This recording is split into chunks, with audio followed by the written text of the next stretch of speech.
دیکھیے ماہ محرم کے آغاز کے ساتھ ہی اعتراض کرنے والے کھڑے ہو جاتے ہیں، ناصبی متشدد افراد کھڑے ہو جاتے ہیں اور اعتراض کرتے ہیں کہ کس بات کا رونا ہے، یہ تو حسین شہید کربلا کو ایک فضیلت ملی ہے کہ انہیں سید الشہداء بنایا گیا، انہیں شہادت کا درجہ نصیب ہوا، تو فضیلت ملنے پر تو انسان خوش ہوتا ہے، روتے کیوں ہوں؟ بہت سادہ سادہ سے جوابات ہیں اور انشاءاللہ سبھی کو یہ ذہن نشین رہیں گے کہ تاریخ اسلام میں پہلے شہید کا نام حسین نہیں ہے۔ توجہ رکھیے گا، مجھے معلوم ہے کہ رات کے 12 بج رہے ہیں لیکن انشاءاللہ آپ کے دماغ کے 12 نہیں بج رہے ہوں گے، کہ تاریخ اسلام کے پہلے شہید کا نام حسین نہیں ہے۔ خود پیغمبر اکرم کے زمانے میں بہت سے اصحاب شہید ہوتے رہے، کیا پیغمبر اس پر جشن رکھتے تھے؟ اس پر محفلیں ہوتی تھی، اس پر مشاعرے ہوتے تھے کہ بڑی فضیلت حاصل ہو گئی ہے، یا اس پر غم منایا جاتا تھا، یا اس پر آنسو بہائے جاتے تھے؟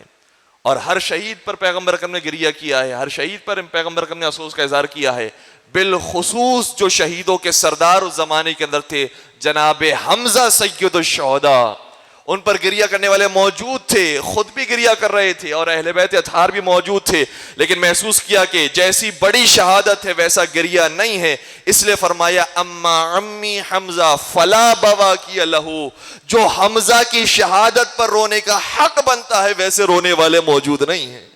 تھوڑا تھوڑا سا بولیے گا، ساتھ رہیے گا۔ اس کا مطلب یہ ہوا کہ شہادت پر گریہ کیا جاتا ہے جو سنت رسول ہے، اور جتنی بڑی شہادت ہوگی اتنے ہی گریہ کرنے والے زیادہ ہو۔ قربان ہو جائیں حسین مظلوم کی شہادت پر کہ جن پر رونے والے صرف زمین کی مخلوقات نہیں ہے، آسمان والے بھی روتے۔ اور کسی نے کیا خوب کہا کہ جہاں میں ہے یہی چرچا حسین زندہ باد، جہاں میں ہے یہی چرچا ذرے ذرے پہ لکھا، اب اس سے بڑھ کر شکست یزید کی کیا ہوگی، کہے یزید کا بیٹا لبیک یا حسین۔ پروردگار آپ تمام کی اس حاضری کو قبول کرے، اور جن جن کے ہاتھ بلند ہیں، جو یہاں پر حاضر ہیں، پروردگار تمام کو کربلا معلیٰ کی زیارت نصیب فرمائے۔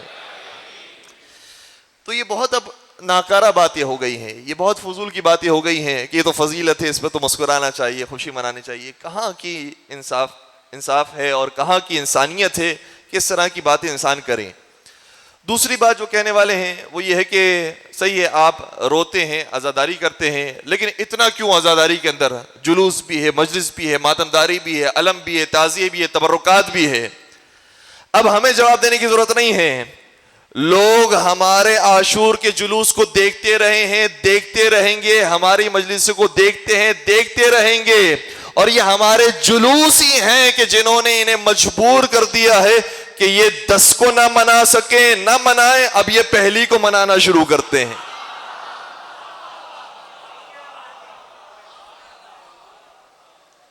اور اعتراض کرنے والوں نے خود یہ کام کر کے بتا دیا ہے، اگر کسی کا پیغام پہنچانا ہوتا ہے تو وہ مجلسوں اور جلوس ہی کے ذریعے پہنچایا جاتا۔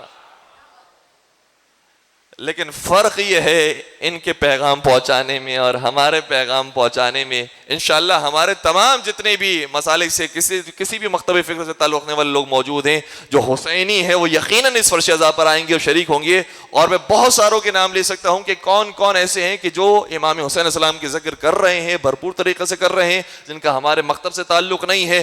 ماشاءاللہ پروردگار ان کے ذکر میں اور اضافہ فرمائے۔ اور بالخصوص ایک مشہور نام بھی ہم لینا چاہیں گے جو ماشاءاللہ بہت اچھی گفتگو کر رہے ہیں، ہمارے نوجوان ان کو سنیں، ضرور ان کو سوشل میڈیا پر دیکھیں، بہت اچھی بات ہے۔ مفتی فضل ہمدرد صاحب، مفتی ہمدرد صاحب، آپ ان کو ضرور سنیں، اور خود اپنے ہی علماء کو، اپنے مشدد علماء کو، اپنے متعصب علماء کو انہوں نے جوابات دیے ہیں کہ تم کیا ذکر حسین روکنے کی کوشش کرو گے، ذکر حسین روکنے والے مٹ گئے، ذکر حسین نہ مٹ سکا۔ تو یہی جلوس، یہی جلسے ہیں، یہی عزاداری ہے کہ جس سے تبلیغ ہم عام کرتے ہیں، اور پھر وہ جو ذکر کرنے والے ہیں وہ بتائیں کہ اگر ان کو قتل کیا گیا تھا تو کس بات پر قتل کیا گیا تھا۔ اگر حسین کو شہید کیا گیا ہے تو کس بات پر شہید کیا گیا ہے؟